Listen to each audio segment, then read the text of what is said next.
I'm confused. Did the chatters not read the article? The New York Times was gearing to drop this bombshell, this explosive ordinance, the mother of all bombs, on Graham Platner. Several women who dated Graham Platner recall unsettling behavior. The Democratic candidate for Senate in Maine could be charming, women said in interviews, but some found his actions intimidating and disturbing. Holy f***, it's a 20-minute long article. Jesus Christ. The short and sweet of it is he dated a bunch of women. This is a string of women that he dated from, I believe, 2012 to 2016. And one of them is a Republican operative, okay, like a far right Republican operative. That one is the one that actually revealed a lot of damning information. And yeah, it's mostly just like his former girlfriends talking about the complicated nature of the relationship, not just the GOP op, he's Heritage Foundation. Yes, in extensive conversations over the past 2 years. Our past 2 months, 3 other women who had been romantically involved with Mr. Platner offered a far more complicated assessment describing volatile and toxic relationships that were unsettling at times and emotionally wrenching. Mr. Platner, 41, a combat veteran, has spoken openly about grappling with post-traumatic stress disorder, depression and drinking that he said resulted from his time in the military. His revelations about him has surfaced, including his dismissive remarks online about rape and derogatory comments about women, as well as a tattoo that is widely recognized as a Nazi symbol. Jesus Christ. He has said his past behavior does not reflect who he is today. Mainers, he has urged, should not judge him for the worst thing I said on the internet on my worst day 14 years ago. Critical accounts provided by 3 of the women interviewed by The Times, who were each in romantic relationships with him for years, give a fuller picture of Mr. Platner's life. They shed light on an earlier era when he has acknowledged intense struggles, but also raises questions about his more recent years in Maine, which his campaign has presented as a period of healing and personal redemption. The disclosures last week, Mr. Platner, now married, was exchanging sexual messages with women as recently as last year, have complicated that narrative and unnerved Democrats who see the main seat as a key to their efforts to regain control over the Senate. Lindsay Fifield, 40, a Virginia conservative who has worked for right-leaning groups and Republican campaigns, recalled him as a cavalierly contemptuous of women's emotions, of our weakness. Miss Fifield, who dated Mr. Platner from roughly 2013 to 2015, said that his offensive online post reminded me of just how much he hated women. Oh my God. Again, a woman who worked for the Heritage Foundation, just so you understand. Like at least they mentioned that she's a Republican operative in the article instead of being like, this is a random person. Rackicott, 41, a Maine Democrat who said she dated him casually on and off between 2019 and 2021, said the post deepened her belief that he did not respect women. When I saw the old comments that he made online, she said, I recognized the version of him that I had experiences with. Some of the women also raised questions about his trustworthiness. Mr. Platner's insistence that he did not know that his tattoo was a Nazi symbol until it became a campaign issue last fall was simply not true, Mrs. Fifield said. After all, she said, he had taught her the word for it years earlier, referring to it as my Totenkopf. Again, this is the Republican operative. So all the juice that comes from this article that corroborates that creates the idea that he knew what the Totenkopf was always, that basically leans into his him being an immoral actor that knows what he is doing, all come from the same person.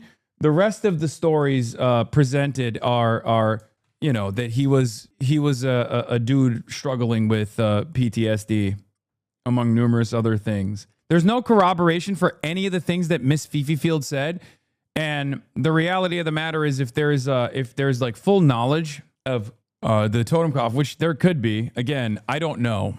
I have no dog in this fight about the Totenkopf. I've said that was a massive red flag for me too. I mean, he has a Nazi tattoo. Ginny Rackicott, 41, Maine, recognized the version. Okay, some women also raised questions about his trustworthiness. His campaign story denied that he knew what the tattoo stood for. And in a statement to the Times, Mr. Platner said he had too often self-medicated with alcohol and was a far from perfect boyfriend during what he described as a very dark period of my life. I take responsibility for all that, and I wish I had been better, he said. Any characterization beyond that is false, and I believe politically motivated. I'm not proud of who I was then, but I am proud of the work I've done since and the movement we are building in Maine. This article is based on the interviews with more than 24 people, including 6 women who had been romantically involved with Mr. Platner. The Times spoke with friends or acquaintances of several women, reviewed contemporaneous texts and social media messages, and saw some of Miss Fifield's diary entries. Mr. Platner declined to be interviewed for this article. The women who described difficult relationships with Mr. Platner knew him at different points in his life. Miss Fifield said she dated him starting when they were both in their late 20s in Washington during a time where Mr. Platner has described as challenging. Miss Rackicott knew him in Maine when they were in their mid-30s, and he was living in Sullivan, Maine, and working on his oyster farm. The third woman, a Democrat from Maine who spoke on the condition of anonymity, had a long-distance relationship with Mr. Platner on and off for years, recently as 2016. The three described him as similar terms. Spending time with him could be exhilarating, they said, but they also recounted patterns of heavy drinking and womanizing. Asked to sum up how he treated her, the third woman said she felt like collateral damage to the world that is his. When Miss Fifield first met Mr. Platner in 2013, he was a student at George Washington University, and she was working on veterans issues at the U.S. Chamber of Commerce and beginning to make a name for herself as a conservative activist online. Their roughly 2-year on-again, off-again relationship, as Miss Fifield texted her in 2016, according to a message review by The Times, "You are literally, Lindsay, I love you in a way that I can't even describe. You are literally everything to me." She says she recognized that Mr. Platner was struggling with the aftermath of his military service and thought she could help him. Miss Fifield, who was navigating family challenges at the time, recalls that period as emotionally rocky for her, too. Mr. Platner could be rough with her, Miss Fifield said, particularly when they were drinking, leaving her shaken and sometimes afraid. In the interviews, Miss Fifield grappled with how to process her experiences. She was quick to note that he never hit me, he never punched me. But she said he regularly grabbed her by the shoulder, sometimes hard enough to leave marks, and on one occasion yanked her out of a cab by her wrist after an argument when she wanted to stay in the car. During one argument, she recalled, he twisted her arm behind her back, shoved her into a bedroom, and held the door closed from the other side so she couldn't get out, telling her to remain there until she was calm. Eventually, Miss Fifield said she fell asleep and left the next morning. It hurt, she said, but she added, it didn't cause an injury. It didn't break my arm. Mr. Platner strongly disputes any claims of physical intimidation or altercations, his campaign said. The Times could not independently corroborate Miss Fifield's account of the altercations. Miss Fifield also recalled that Mr. Platner's displays of weaponry and discussions of violence sometimes left her uneasy. She said he kept an AR-15 lying around his apartment on Capitol Hill and was sharpening an axe, a relic from his time working on the Appalachian Trail before he enlisted in the Marines while watching television. He had what she described as a warrior ethos and would fantasize about killing people he deemed a threat, she said. She said he told her that rape was about power. It was something that stuck with her through the years, Miss Fifield said. He said this a lot. If anybody broke in here, I would rape them, she recalled, saying that he added that it would not be in a sexual way, not in a gay way. He was like, I would rape them to show them that I'm dominant, she said. Asked about those remarks, the Platner campaign official did not dispute them. A friend who knew Platner and Miss Fifield during that period said the comments sounded out of character. Mr. Platner, who had overlapping relationships with other women while he and Miss Fifield dated, also referred to women as hatchet wounds. Miss Fifield said, a crude term for the female anatomy. The Times reviewed the text between Miss Fifield and Mr. Platner, along with Google chat exchanges, texts, and Facebook messages between Miss Fifield and her friends during and after the relationship.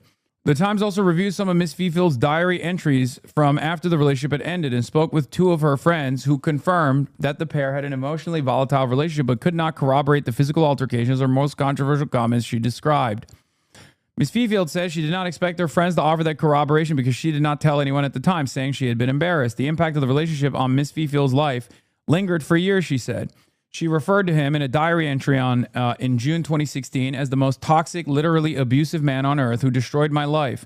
Those close to her encouraged her to move on. Do not call Graham, a friend messaged her that year. Miss Fifield, who was affiliated with Independent Women, a conservative group, insisted that her political beliefs had nothing to do with her choice to come forward. She worked briefly on Nikki Haley's 2024 presidential campaign and before that for the Heritage Foundation, a conservative think tank. Miss Fifield said she had not been paid by any campaign or political entity since Miss Haley's campaign. Mr. Platner's campaign said in a statement, let's be very clear, this is a lifelong GOP operative who's dedicated her career to electing Republicans. Miss Fifield said she had no connection to the campaign of Senator Susan Collins, Mr. Platner's likely Republican opponent. She acknowledged that independent women had been supportive of Miss Collins, but said she had not been active with the organization recently. I know it looks like a bitter ex-girlfriend, a Republican, trying to take down a Democrat. It has nothing to do with that, Miss Fifield said. If he was running as a Republican, I would be doing this exact same thing. I am sorry. Look, I don't believe that. I don't believe that. I don't think that she would actually come out against the Republican. I mean, here's the chair of the Independent Women's Forum, the right-wing group where Lindsay Fifield is a fellow, bragging about helping draft Susan Collins' remarks when she voted to confirm Brett Kavanaugh. Fifield is New York Times' main source and the only one alleging anything physical. I will tell you, I'm extraordinarily proud of IWF. It's not well known, but after Jeff Flake got caught in the elevator, a moment I think none of us will ever forget. Absolutely paralyzed by the activist asking him questions and not knowing what to say.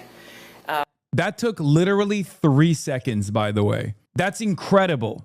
Like, I disputed this purely on the basis that this is a Republican operative. I disputed it purely on the basis that she's a Republican operative. And in literally less than 3 seconds, we found a story of the institution that she's a part of that directly drafted the memo for Susan Collins when she had to explain why she voted for Brett Kavanaugh. That's crazy. It's the Heritage Foundation.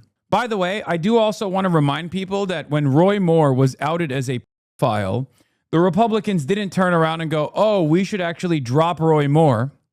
What they did instead was look for a no you opportunity. And lo and behold, who was in the crosshairs of that no you projection opportunity? Al Franken.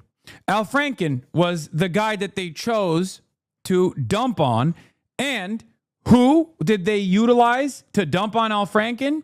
A right-wing Republican Fox News radio host who claimed after the fact, many years after the fact, that Al Franken taking like a photo where he's like doing this over her sleeping body, wearing a military vest when they went on tour, was actually, very inappropriate. And Al Franken literally, alongside Kirsten Gillibrand and numerous other Democrats, was forced to resign. He literally apologized. He resigned. Democrats pushed for it to happen. You know what didn't happen? The Republicans advocating for Roy Moore to drop out of the race. Do you not believe 6 women? Did I say I don't believe any of these women? I did not say that. I think that there is a high bar for a Republican operative that has worked on campaigns defending other people being outed as rapists, and then having female congresspersons, including Susan Collins, who's literally running against Graham Platner. They've written notes on why it was justifiable to vote for, why it was justifiable to appoint Brett Kavanaugh. Believe women means do not reflexively disbelieve women. I'm not disbelieving any of these women, but it doesn't also mean believe Republican operatives unconditionally across the board. If there are other women in this article, even like Republican voters, it doesn't matter. If they're Republican voters, it doesn't matter. But if they're like random people that he has dated in this article that corroborates some of the aspects of Miss Feefield's sentiment, then I think there's reason to not be so skeptical of what she's saying.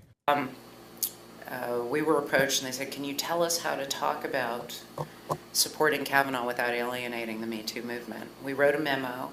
It was used by a lot of members of the Senate and in the House and Fox News and elsewhere. But most important is Susan Collins told me that without that memo, she could not have seen how to support him. And if you look at her speech that she gave on the Senate floor, it is entirely the playing out and architecture of how we said to structure the argument and what to say and how to say it, which is just so gratifying. People are trying to discredit Lindsay Feefield for her history as a right-wing operative, but if she were a mere partisan hack, she could have been a lot more bombastic with her claims. Also, believe women doesn't end on a partisan borderline. No, I don't think so. I think the more bombastic claims would have probably met like actual legal scrutiny. And therefore, this is the perfect level of because none of these claims are saying like, oh, I was like, she literally openly will say, oh, he never actually like physically hurt me. Right. There were times when things got a little physical and I was scared or I was conflicted. But she very openly will be like, he never hit me. He never hurt me. So it's actually very fair and balanced in that sense, which it doesn't reach the standard of like legal repercussions. Kara Lucas, the president of Independent Women, said Ms. Feefield had never been an employee and was last paid by the organization in 2022. The total amount she was paid, Ms. Lucas said, was roughly $15,000 over 2021 and 2022. Mr. Platner's campaign arranged interviews for The Times with 3 other women who dated him over a period of 7 years and all support his candidacy. They described a very different kind of relationship. Caroline Lemp, who dated Mr. Platner for several months in 2013, described him as a gentle giant. She said he never made her feel unsafe or showed signs that he was struggling with the physical or mental effects of his military service. He was a great boyfriend, said Miss Lemp, 36, who now lives in St. Louis. He was super kind, very nice, fun. The others who spoke on the condition of anonymity said Mr. Platner was never physically threatening. One, A nurse from Belfast, Maine, who dated him for a couple months after return home from Maine, described him as responsible, intelligent, and supportive. Another who dated him in Washington between 2011 and 2013 said she witnessed some potentially problematic behavior, referring to his heavy drinking, but she felt really safe with him, she said. My totem cough. Last fall, a few months after announcing his campaign for Senate, Mr. Platner said that he had learned from news media inquiries that the tattoo on his chest was widely recognized as a Nazi symbol, and he moved to cover it. Mr. Platner said that he hadn't known what the image was, other than a terrifying-looking skull and crossbones on the wall of a tattoo parlor in Split, Croatia, where he and the other Marines in his unit had it done in 2007. It was not until I started hearing from reporters and DC insiders that I realized what the tattoo is. Miss Fifield called that a lie. Mr. Platner, she said, knew when they were dating years ago that the tattoo was a Nazi symbol, and he called it my totem cough. I would never have known what that was, she said. He would joke about it being a Nazi tattoo. Miss Fifield said she told her that he and the other members of his unit selected the tattoo because they were like a death unit. They were the killers, and saw a parallel between their unit and the Nazi Schutzstaffel, or SS unit, that used the skull and crossbones image. They literally deliberately selected it because it was relevant to their military unit, she said. Mr. Platner strongly disputes Miss Fifield's account of what he knew about the tattoo and what he told her, his campaign said. His campaign noted that he had not hidden his tattoo since receiving it, taking it off his shirt in photos at the beach and at the gym. I lived my entire life like a regular person with a skull and crossbones on their chest, he said on a liberal podcast in October after showing videos of him dancing shirtless at his brother's wedding. At no point in his entire experience of my life did anybody ever once say, hey, you're a Nazi. In a private chat group last summer, months before Mr. Platner acknowledged the tattoo himself, Ms. Fifield told friends that her ex-boyfriend turned Senate candidate has a Nazi tattoo in his chest. It's a totem cough, she told him on August 20th, according to a screenshot she shared with the Times, an actual one. So there's no text messages corroborating that he knew, but there are text messages that she was sharing as a Republican operative with other friends of hers when he was announced. When he announced that he was running, but before he acknowledged the tattoo himself, a Republican operative told other people that this person actually had a totem cough on his chest. I will personally go campaign for Collins, she wrote. Two of her friends reacted with a crying, laughing emoji. The comment was a joke, Miss Fifield told the Times. Records show no evidence of any relationship between Miss Fifield and the Collins campaign. Throughout his campaign, Mr. Platner has presented his life as a story of recovering and personal growth. He's described himself as a self-medicating and drinking heavily and becoming very emotionally distant during his time in the military, which ended in 2012, he says. The years immediately afterwards, a relationship with a girlfriend while he was serving in the Marines totally fell apart because I was just a wreck of a human being, he said in an interview with the Times. Then in 2016, he returned to his small hometown, Sullivan, Maine, with therapy from the Department of Veterans Affairs. He got a treatment for PTSD, anxiety, and depression, began to build a new life. In 2018, he took over an oyster farm from a family friend. Still, he stayed active on Reddit, offering a glimpse into his unvarnished thinking in more than 1,400 messages between 2016 and 2021, when he says he stopped posting. Many of his online messages indicated that Mr. Platner was still processing experiences in the military. Others focused on oyster farming and the joys of life in Maine. By 2021, he wrote he no longer believed in any of the patriotic nonsense that made him want to enlist and had become a firm believer that the best thing a person can do is help their neighbors and live a loving life. I'm a vegetable-growing, psychedelics-taking socialist these days, he wrote. Still got the guns, though. I don't trust the fascists to act politely. He has since said he abhors political violence. Again, this is, by the way, the most commonly shared perspective, by Second Amendment lovers. Second Amendment enjoyers, when they're Republican, get to say, why do we have the Second Amendment? Because we want to overthrow a tyrannical government if they ever choose to engage in tyranny.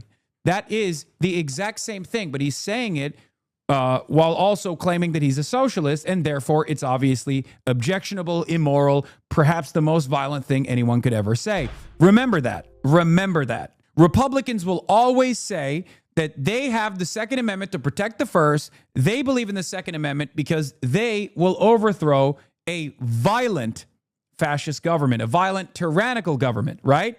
But his relationship with women have remained complicated. In November 2023, Mr. Platner married Amy Gertner, former teacher from near his hometown. 1 year later, an anonymous Facebook user went on a private page called Are We Dating the Same Guy? And shared an image with Mr. Platner, smiling broadly, sporting a t-shirt with the line, drawing of oysters. Ghosted me in the past, read the message, then popped up on a different dating app. I'm concerned he may have a significant other out there. Comments drew replies from at least 6 women, several of whom noted that he was married, according to screenshots posted by the Maine Wire, a conservative media outlet. Miss Rakicott, who was one of the other women who commented on the chain, confirmed that the post was real, as did the second woman who commented on it.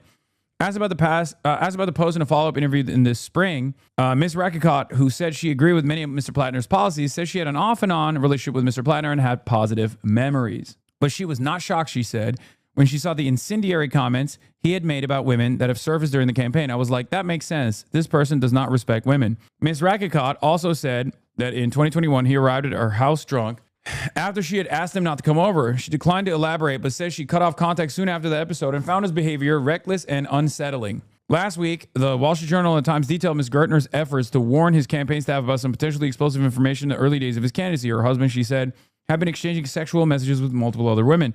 Mr. Platner sought to discredit aspects of the report, but acknowledged that Amy and I went through something hard because of me.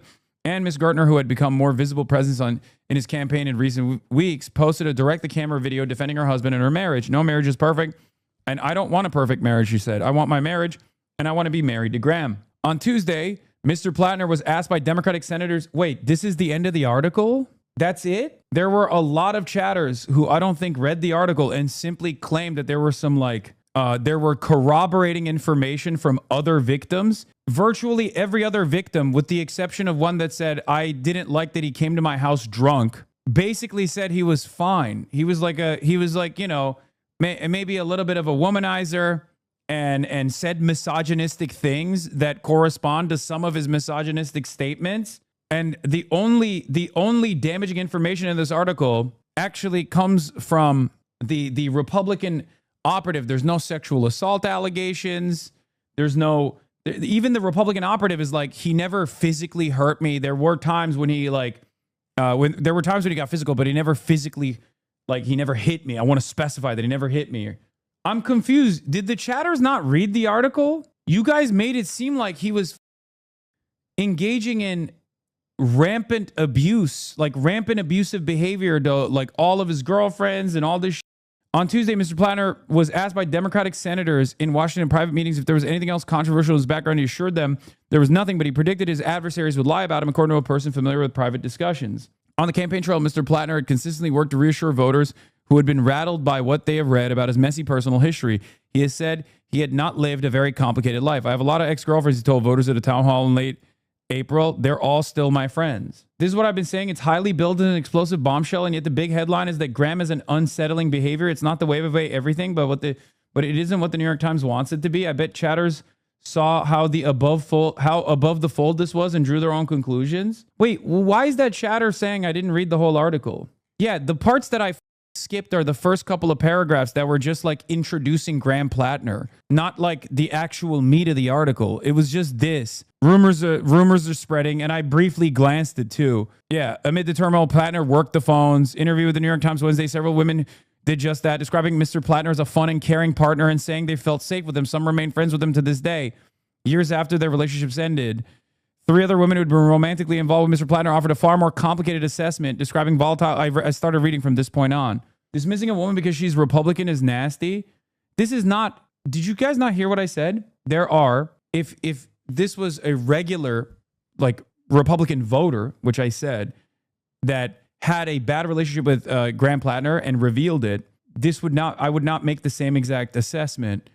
This is not just a random Republican. This is a Republican operative who has worked for a foundation that not only has taken away women's rights, but also a foundation that has specifically been involved in writing messages for Susan Collins and every other Republican that would allow them to do PR for people voting for Brett Kavanaugh, who was once again, and I need you to understand this, responsible for lying to the American public and continuing to take away abortion rights, which Brett Kavanaugh and every other Republican that was appointed in that same time frame said was a super precedent.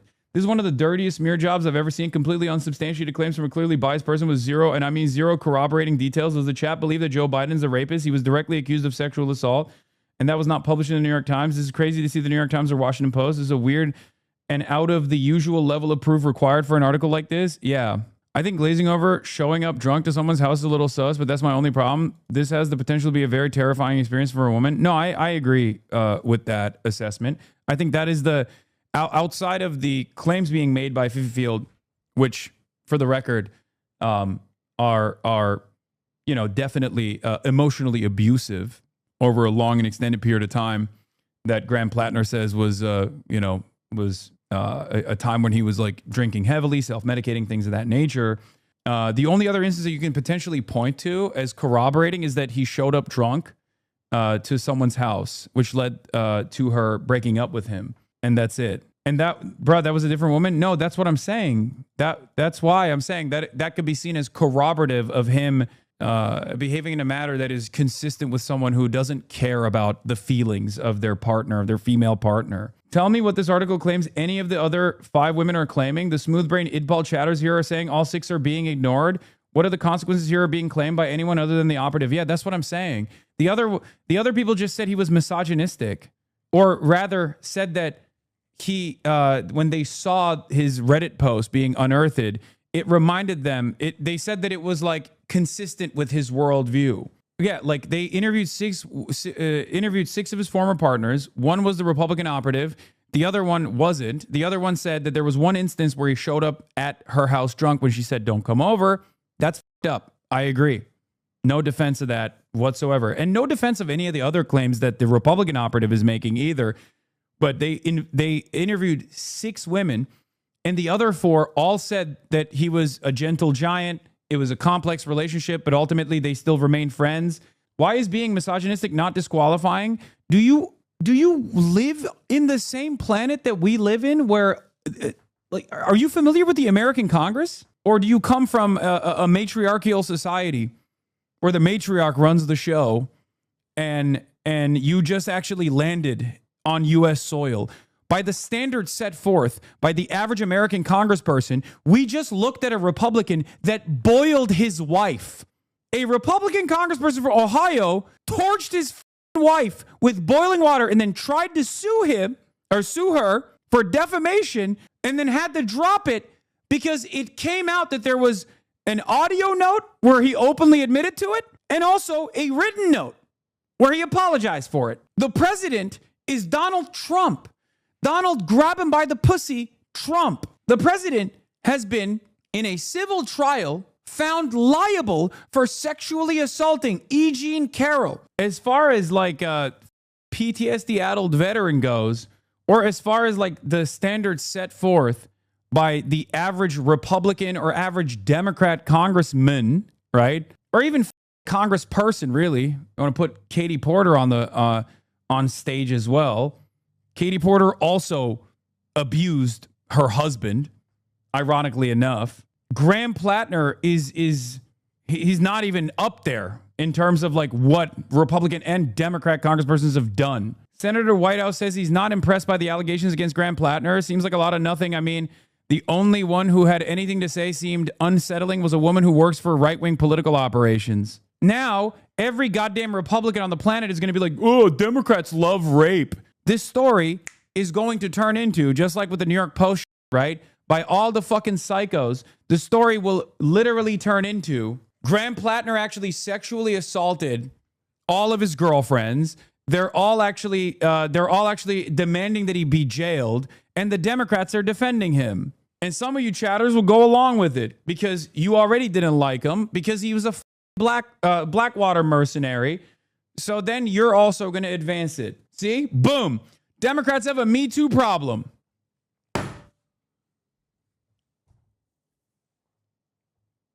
Dude, I'm going to be honest. I think American politics will never advance in a positive trajectory as long as liberals personally step on rakes and keep slamming their heads into the fucking concrete, directed by the most cynical, disgusting, amoral, vulturous Republicans you've ever encountered. They could literally be murdering children in broad daylight. They could be choking children and then turn around and go, well, this Democrat actually talks shit about a child. How do you think child abuse is appropriate? While in the process of choking out a baby, a Republican operative could turn around and go, well, that Democrat actually said kids have bad vibes. You like child abuse. Let me murder this child first. You like child abuse. And every liberal that thinks that there is like any moral equivocation here will turn around and go, you know what? Republican operative that's murdering a child right now in front of me, choking the child to death, maybe even putting their thumbs in the child's eyes. You're actually right. That guy is the villain. And in order to maintain some kind of moral purity, in order to maintain some kind of parity here, so that everybody understands I'm the most intellectually honest person of all time, I'm going to actually fucking disavow the Democrat that actually said children have bad vibes as the highest version of child abuse. And then people will turn around and say, guess what, sweetie? Two things can be wrong at the same time. No, these two things are not on the same stratosphere. They presented this bombshell story as Graham Platner is sexually assaulting all of his ex-girlfriends. And then the most the New York Times wrote about this was that a Republican operative that worked for the Heritage Foundation claimed that she was scared of him at times. And then the other girlfriends of his said that his misogynistic sentiment on Reddit corresponds to his personality. Meanwhile, Democrats brought Jeffrey Epstein's best friend Clinton on the campaign trail, and those very same Democrats that did that because they thought he was an impossible to ignore titan in American politics, so they trotted his ass over to Dearborn, Michigan. Those same Democrats and their operatives are turning around and being like, Graham Platner, oh my God, I can't believe it. Oh, I don't even care necessarily about Graham Platner all that much. I do worry that this tendency of liberals and leftists to fall into Republican-led traps with the hopes of maintaining some sort of moral purity or impossible standard, not on this issue, because then people will abuse my words and turn around and say, oh, you're saying that it's an impossible standard not to be an abusive psychopath or whatever that's not what I'm saying. But broadly speaking, it's very frustrating that there is a tendency among liberals and leftists alike to consistently play into Republican traps. You have to stop doing this. Look at the issue, look at the actual claims being made, apply scrutiny if necessary, and move on. Dude, they were talking about this as like the biggest oppo dump of all time, that this is like Eric Swalwell style situation. It's going to be a nothing burger if even when Senator Whitehouse is defending Platner, but they won't stop the Republicans from crying like babies. Just ask about the Epstein files every time they bring something up. For the record, I'm seeing Reddit neolibs defend Platner here. Let's see what he says on MS Now later with Chris Hayes. Yeah, here's more background on this person. Yeah, she made all of her social media accounts private, but here she is blatantly lying about why Rumeysa Öztürk was targeted by Rubio's State Department. Mahmoud Khalil and Rumeysa Öztürk were not targeted for advocacy against Israel. They are being held accountable for destruction of property, organizing violent actions, making threats to Jewish students, and distributing materials funded by state-designated terror groups. You'll be surprised to learn you can't promote terrorism and death to America while you're here on a student visa or a green card. Let's see an update. This 3-year-old American girl will be spending Thanksgiving in the hands of dangerous Hamas terrorists, McCain wrote. She's the youngest American held hostage in Gaza. I have a daughter nearly the same age as this American citizen. It's hard to fathom my Alice could be kidnapped by terrorists and held for over a month and not be a household name, wrote Lindsay Fifield, a visiting fellow at the Independent Women's Forum. We will make a place for Abigail on Thanksgiving, and everyone should.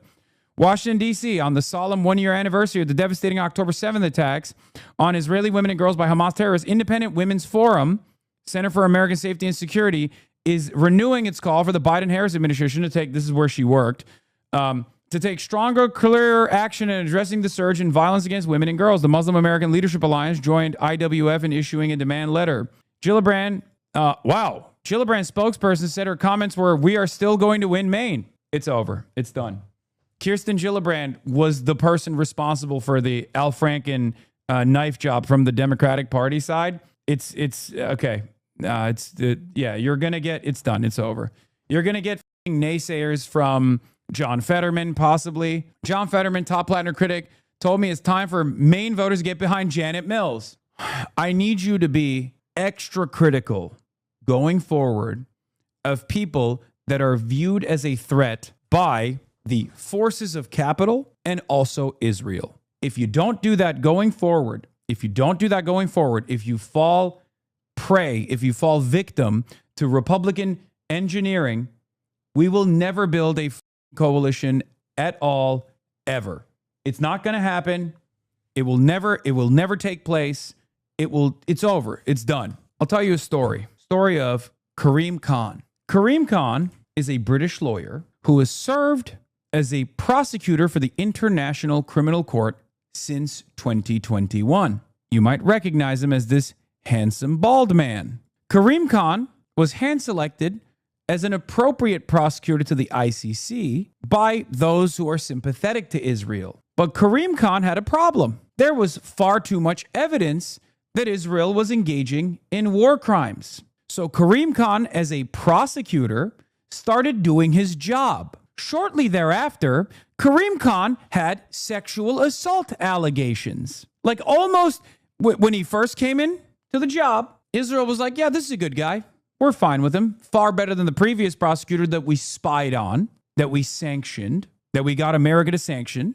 As soon as he moved to prosecute Israel, sexual abuse claims. I'm sorry, but at a certain point, you have to be a little bit more careful with what you are listening to, what you're believing. There's a difference between a drunk asshole from a rich family or something and the mother chief prosecutor of the International Criminal Court, or one of the prosecutors of the ICC. ICC Chief Prosecutor Khan cleared of sexual misconduct by judges. Something similar took place with Julian Assange. Julian Assange rape investigation dropped by Sweden. Julian Assange was the famous journalist that was responsible for WikiLeaks, where a lot of things that the American State Department did not want anybody seeing was published. The American State Department, the CIA, and its officers openly talked about murdering Julian Assange, talked about how they would potentially murder Julian Assange as he was I believe he was in exile, right? He was in his embassy in Ecuador. He was in political asylum. Sometimes you have to look beyond the claims being made and try to understand who's making the claims and why they're making it. And sometimes you have to judge people's reception of these claims by where their ideological priors fall. That's why I kept repeatedly bringing up the fact that if Graham Platner, and people are going to call me a misogynist for this too, so just wait. Ironically enough, people who have defended rape, pedophilia, and numerous other horrible things are going to turn around and say, oh, Hassan is defending Graham Platner. He's a dude bro misogynist. So just get ready for that. That's going to happen.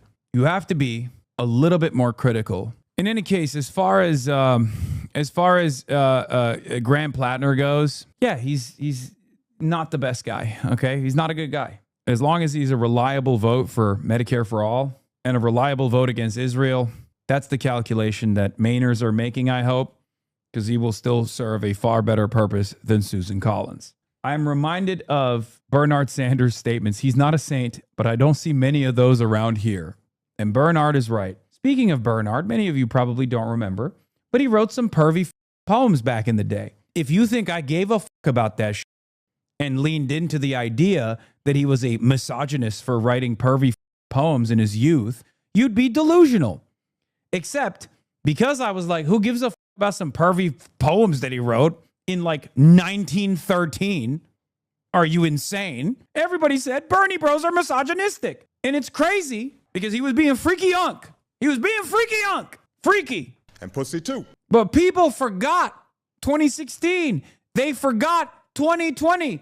They have not built the backbone necessary to do this work. Some of you are too young and you had your socialist awakening in the last couple of years. So you didn't see what an ultimately hostile media environment will do to someone that they deem the opposition. You haven't been around the block yet. No one is perfect. We're all human beings. We're all imperfect. We're all on our own journey. We do bad things. We do good things.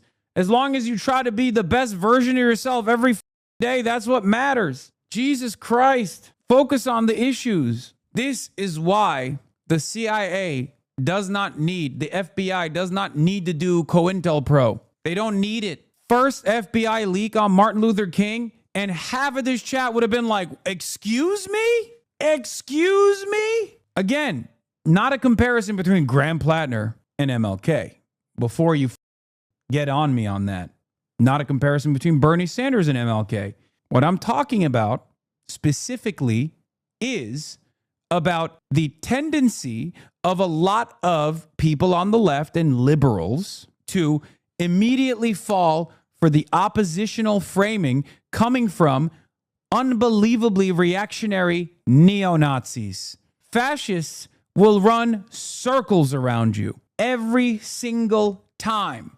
Every single time. That's it. These people are villains for a reason.